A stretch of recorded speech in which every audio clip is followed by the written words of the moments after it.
Shinba ertasin yo'qlab tugul, ay yugurib boshlaymiz do'stlar. Bilganingizcha, bugun millatlar krossi uza Mayak sport kompleksi stadionida kishi bek ko'p ham startga birinchilardan bo'lib shaharimizning предприятие sportchilari chiqdi. O'ngishlar. Ikkinchi bo'lib startga eng nanilarimiz boshlang'ich sinf o'quvchilari chiqdi. Ura, молодцы bolalar. Jitizlar, ilgirlar. Mana ishib yugurishga kerak. O'rnak olamiz. Qatnashamiz yaratib, bolalarga bir yaratib olsa, 3-gimnaziyani представляйtamiz endi. Bizden her vaqtda ko'p bola qatnasha. Sizlar shekilde bugunda 1-klassdan olib 8-klassga qatnab kelishlarda ko'p bo'ldi. Давай, давай. Молодцlar.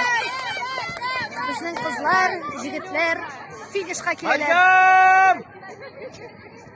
Albatta, bunda nishanchi o'rinda kelish muhim tugul, eng muhimi qatnashuv jamoat.